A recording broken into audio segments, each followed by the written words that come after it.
Hello friend, स्वागत है आपका हमारे चैनल फार्मासिस्ट एक्टिवेशन 1155 में। आज हम डिस्कस करेंगे अपने बी फॉर्म 5th सेमेस्टर में मेडिसिनल केमिस्ट्री सेकंड हमारा सब्जेक्ट, और उसमें आज हम डिस्कस करेंगे अपने यूनिट फर्स्ट का सेकंड पोर्शन जो हमारा चल रहा था, उसमें लेक्चर 6 है ये, और इसके लेक्चर 5th का लिंक आपको इसी वीडियो के डिस्क्रिप्शन बॉक्स में मिल जाएगा। यदि आपने लेक्चर 5th ना देखा हो तो सबसे पहले आप वो लेक्चर जाकर के देखें और प्ले लिस्ट में जाकर के आप यूनिट फर्स्ट के सेकंड पोर्शन के और लेक्चर पहले बात करें, उसके बाद में ये वीडियो देखें, तभी आपके लिए बहुत ही अच्छे से समझ में आएगा। और इसमें हमारा चल रहा था एंटी न्यूप्लास्टिक एजेंट्स, जो कि एंटी न्यूप्लास्टिक एजेंट्स क्या होते हैं, जो कि हमारे यानी कि बोले तो हमारी ऐसी ड्रग्स जो कि कैंसर के अगेंस्ट वर्क करेंगी, यानी कि कैंसर की डिसीज के लिए वो ठीक करेंगे, वो हमारे एंटी न्यूप्लास्टिक एजेंट्स होते हैं, या वो एंटी न्यूप्लास्टिक हमारी मतलब एज अ ड्रग होती है। ठीक है, तो बेसिकली इस वीडियो में जो है उसके हम आज जहाँ तक है पूरी यूनिट को जो है कवर करेंगे, जितना भी हमारे अकॉर्डिंग टू सिलेबस है इसमें उसे हम कवर करेंगे। तो उसमें हमारी जो एक कैटेगरी रहेगी वो रहेगी एंटीबायोटिक्स। ठीक है, एंटीबायोटिक्स क्या होता है बेसिकली, तो ये हमारा रहेगा इसमें। और हम बात करें कि इसकी मतलब ये जो है एग्जाम में आने के लिए ज़्यादा इम्पोर्टेंट नहीं है ये वाला टॉपिक्स, फिलहाल कम आता है, लेकिन आपके लिए एज अ फार्मेसी स्टूडेंट्स जो कि आप लोगों के लिए पता होना चाहिए, तो इस वजह से इस वीडियो को मतलब इस टॉपिक को देखना भी है, जो क्योंकि हमारे सिलेबस में है तो पढ़ना तो है ही। तो वीडियो स्टार्ट करने से पहले मैं आपको बता दूं, मेरा नाम है सुलेंद्र सिंह। आप लोगों से हमारी रिक्वेस्ट है, प्लीज़ आप हमारे चैनल को सब्सक्राइब करें, वीडियो पसंद आए तो लाइक करें, अपने दोस्तों के साथ शेयर करें। तो चलिए शुरू करते हैं। एंटी न्यूप्लास्टिक एजेंट्स जो कि इम्पोर्टेंट्स यानी कि कैंसर की बीमारी के लिए जो भी हमारी ड्रग दी जाती है उनके बारे में हम डिस्कस करेंगे। तो बेसिकली चलिए इसके लिए बहुत ही आसान तरीके से समझने की कोशिश करेंगे। तो एंटीबायोटिक्स हमारे क्या होते हैं बेसिकली, तो some antibiotics are recently recognised as anti neoplastic agents, यानी कि कुछ एंटीबायोटिक्स हमारे रिकॉग्नाइज दिए गए हैं एंटी न्यूप्लास्टिक एजेंट्स में, जैसे कि anti cancer antibiotic are the drug that affect DNA synthesis by causing breakage of DNA strands, यानी कि जो डीएनए और आरएनए के जो हमारी रेप्लिकेशंस होता है, हेलिक्स जो हमारा ट्रांसक्रिप्शन वगैरह होता है उसका डीएनए और आरएनए का इस तरह से, तो उसमें जाकर के ये अपना इफेक्ट शो करेंगे और उसके रेप्लिकेशन को ये जो है ब्रेकेज करेंगे और उसके लिए रोकेंगे। तो ये हमारे एंटीबायोटिक्स कुछ होते हैं जो कि कैंसर की केसेस में दिए जाते हैं और उसकी बीमारी को थोड़ा बहुत कंट्रोल करते हैं, कैंसर की बीमारी को। ये तो हमने आपके लिए पहले बताया था कि जो कैंसर है ये आप जो है बिल्कुल इसकी जड़ खत्म नहीं कर सकते, पर बट हाँ कुछ मतलब ड्रग ऐसी होती हैं उनसे जो है उनकी सेल डिवीजन की कंट्रोल करके उस बीमारी को रोका जा सकता है, पर उसके लिए हमेशा के लिए उस बीमारी के लिए ख़त्म नहीं किया जा सकता। ऐसी अभी तक हमारी कोई ड्रग जहाँ तक है नहीं बन पाई है। तो एंटीबायोटिक्स में कुछ हमारे एग्जाम्पल्स हैं जो कि डेक्टिनोमाइसिन्स, डेनोरोबिसिन्स एंड डॉक्सोरोबिसिन्स एंड ब्लियोमाइसिन्स, ये हमारे एंटीबायोटिक्स के एग्जाम्पल्स हैं, ये हमारी ड्रग हैं। तो इन्हीं के बारे में हम एक एक करके इसमें डिस्कस करेंगे। तो उम्मीद करता हूँ वीडियो थोड़ा लेंथी हो सकती है, क्योंकि इसमें जो है 2-3 टॉपिक्स हम कवर करने वाले हैं, तो आप लोग जो है वीडियो को पूरा देखें। तो बात करते हैं बहुत जल्दी डेक्टिनोमाइसिन। डेक्टिनोमाइसिन बेसिकली क्या होता है, ये एक high molecular weight anti neoplastic antibiotics है, जो कि दैट आइसोलेटेड फ्रॉम, जो कि बना हुआ होता है स्ट्रेप्टोमाइसिस परवलस बैक्टीरिया से, यानी कि जो हमारे एंटीबायोटिक्स होती हैं वो बेसिकली बैक्टीरिया वगैरह से जो है उनका लिए आइसोलेट मतलब बनाया जाता है। तो जो ये एंटीबायोटिक डेक्टिनोमाइसिन है ये स्ट्रेप्टोमाइसिस परवलस बैक्टीरिया से ये जो है आइसोलेट की गई है। स्ट्रक्चर इसका मोर डिफिकल्ट है। स्ट्रक्चर के बारे में बात करें तो डेक्टिनोमाइसिन का स्ट्रक्चर बहुत ही डिफिकल्ट है, इसे आप गूगल पे सर्च करके देख भी सकते हैं और आप चाहें तो वहाँ से बना सकते हैं, लेकिन मैं उम्मीद करता हूँ आप जल्द से नहीं सीख पाएंगे, जो कि बहुत डिफिकल्ट है। ठीक है, मैकेनिज्म ऑफ एक्शन के बारे में बात करें तो it is bind to double strand of DNA, यानी कि जो डीएनए का और आरएनए का डबल स्ट्रैंड जो होता है ना, उसके लिए जो है सो इनहिबिट डीएनए उसके लिए जो है इनहिबिट करता है। बात करें इसकी यूजेस की, तो ये ट्रीट सॉलिड ट्यूमर्स इन चिल्ड्रंस, यानी कि जो बच्चों में जो भी ट्यूमर्स बच्चों में जो हमारा होता है, यूट्रस कैंसर्स एंड रेडोमाइसोरकोमा कैंसर जो होता है उसके लिए ये ठीक करने के काम आता है, और जो कि सॉफ्ट टिश्यू में होता है। एंड हेल्प इन, और ये जो डेक्टिनोमाइसिन से help in renal transplant prevent there rejections में ये इसका भी यूज होता है। नेक्स्ट हमारी ड्रग है वो है एंथ्रासाइक्लिन एंटीबायोटिक्स, यानी कि जो हमारी अगली जो ड्रग आएंगी वो एंथ्रासाइक्लिन एंटीबायोटिक्स होंगी, जो कि एंटीबायोटिक ये ऐसी एंटीबायोटिक्स होंगी जो कि इंटरेक्ट करती हैं विद द एंजाइम्स जो कि जो है वो जो एंजाइम है वो involve is copying DNA during the cell cycles, यानी कि जो ऐसे एंजाइम्स जो कि सेल साइकिल का मतलब कॉपी करेंगे, डीएनए जो हमारे होते हैं वो सेल का कॉपी करते हैं, यानी कि एक सेल से दूसरी सेल बनना, एक और फिर 2 से 3 बनना, यानी कि इस तरह से सेल का ग्रो होता है। तो उसी केस के लिए हम कैंसर बोलते हैं। तो वहीं पर जो मतलब एंजाइम्स हैं ये जो है एंथ्रासाइक्लिन एंटीबायोटिक है, वहीं पर जाकर के ये जो है अपना इफेक्ट शो करेगी और उसके साथ इंटरेक्ट करेगी। ठीक है, दे इनहिबिट द सेल ग्रोथ, जिससे उसकी सेल ग्रोथ की जो उसके लिए इनहिबिट करेगी। And division act as anti neoplastic drug, और ये उसके डिवीजन को जो है मतलब इनहिबिट करेगी उसके डिवीजन की, सेल डिवीजन के लिए, जो कि एंटी न्यूप्लास्टिक हमारी ड्रग है वो। ठीक है, अब हम इसके एग्जांपल्स के बारे में बात करें तो एंथ्रासाइक्लिन एंटीबायोटिक्स के एग्जांपल्स हमारे डोनरोविसिन्स एंड डॉक्सोरोविसिन्स, ये हमारे इसके एग्जांपल्स हो गए। They are use for variety of cancer, जो कि कई प्रकार की मतलब कई टाइप्स के कैंसर में इनका यूज होता है।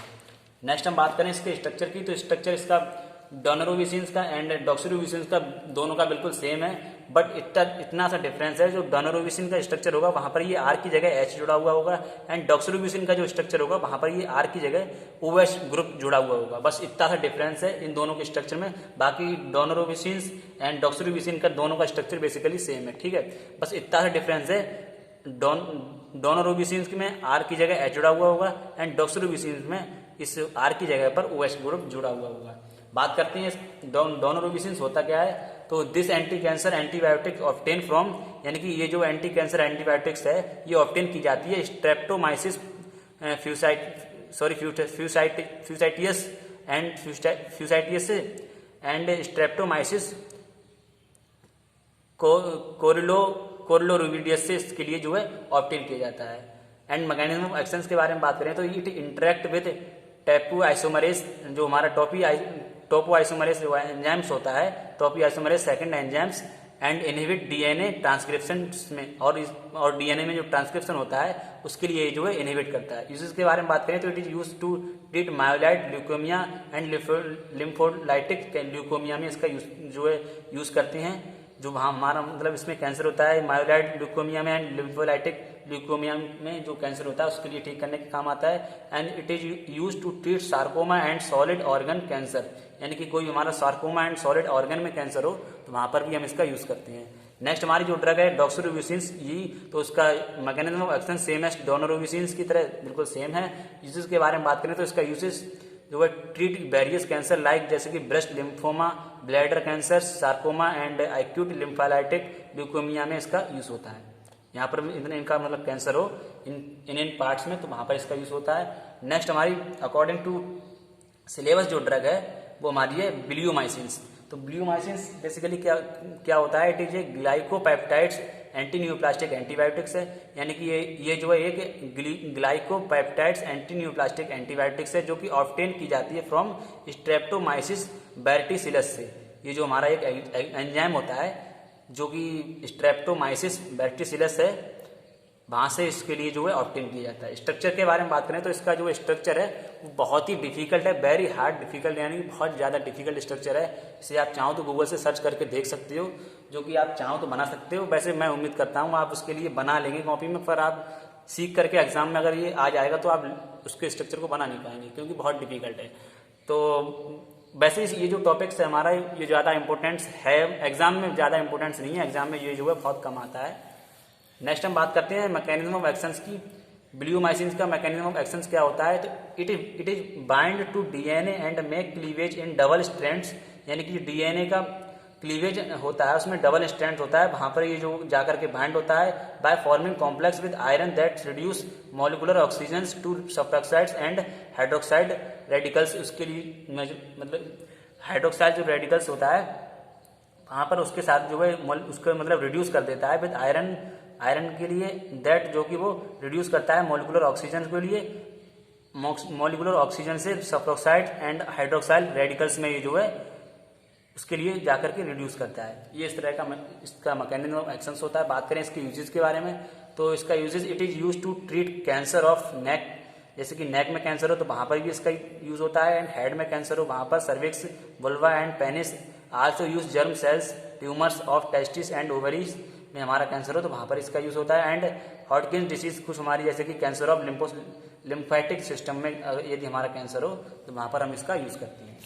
नेक्स्ट हमारी इसमें जो ड्रग है एंटीन्यूप्लास्टिक एजेंट्स में ही वो हमारी अकॉर्डिंग टू सिलेबस जैसे कि हमारे कुछ प्लांट प्रोडक्ट्स होते हैं, वहाँ प्लांट प्रोडक्ट से जो हमारी ड्रग ली जाती हैं तो वो भी हमारी एंटीन्यूप्लास्टिक एजेंट ऐसा अपना वर्क करती हैं। तो some plants drive from herbal drug, जैसे कि कुछ प्लांट से हमारे लिए हर्बल ड्रग मतलब ड्राइव की जाती हैं। Also prevent and treat cancer, जो कि कैंसर के लिए कैंसर के यूज में उनका उपयोग किया जाता है। जैसे कि synthetic anti cancer drug have many side effect and so toxicity, जैसे कि हमारी सिंथेटिक एंटी कैंसर जो हमारा होता है ड्रग सिंथेटिक एंटी कैंसर जो ड्रग होती हैं वो मैनी साइड इफेक्ट्स, उनके जो साइड इफेक्ट्स कम होते हैं एंड सो टॉक्सिसिटी, और जो हमारी मतलब टॉक्सिसिटी भी शो करती है। ठीक है। नेक्स्ट हम बात करते हैं so to avoid this problem plants drive herbal drugs. बात करें जैसे कि हमारी जैसे कि सिंथेटिक एंटी कैंसर जो हमारी ड्रग होती है वो मैंने साइड इफेक्ट, उनके साइड इफेक्ट ज़्यादा होते हैं, सो टॉक्सिसिटी जिससे कि वो टॉक्सिसिटी शो करती है। सो इसके लिए अवॉइड किया गया दिस प्रॉब्लम, जो कि ये प्रॉब्लम थी plant drive herbal drug and are widely use to treat cancer, जिससे कि जो है हर्बल ड्रग्स जो हमारी होती है वो वाइडली यूज की जाती हैं ट्रीट कैंसर में। They are following drug that are use to treat cancer, जो हमारी हर्बल ड्रग की जो ड्रग हैं वो फॉलोइंग ड्रग्स हैं, जैसे कि इटोपोसाइड्स एंड बिनका एल्कुलाइड्स। ये हमारी हर्बल ड्रग की कैटेगरी की ड्रग हैं, जो हर्बल ड्रग से जो मतलब बनाई गई हैं। तो वही हमारी ये 2 ड्रग हैं, इटोपोसाइड्स एंड बिनका एल्कुलाइड्स। और इसमें हमारी जो पहली ड्रग है वो जैसे कि जो बिनका एल्कुलाइड्स में हमारी बिनब्लास्टीन सल्फेट एंड बिनक्रिस्टीन सल्फेट, ये हमारी दो हैं बिनका एल्कुलाइड्स में। तो सबसे पहले हम बात करते हैं इटोपोसाइड्स की। तो etoposides it is a semi synthetic glycosides है, जो कि drive from podophyllum and peltatum से जो है इसके लिए ड्राइव किया गया है। It is a chemotherapic medicine that have anti tumour activity and treat various cancers में इसका जो है यूज होता है। ठीक है। नेक्स्ट हम बात करते हैं इसकी स्ट्रक्चर की। तो इटोपोसाइट्स का जो स्ट्रक्चर है वो इस तरह से होता है, जो कि आप देख ही रहे हैं, और आप इसके लिए एग्जाम में आए तो आप बना के आए। नेक्स्ट हम बात करते हैं इसके मैकेनिज्म ऑफ एक्शंस की।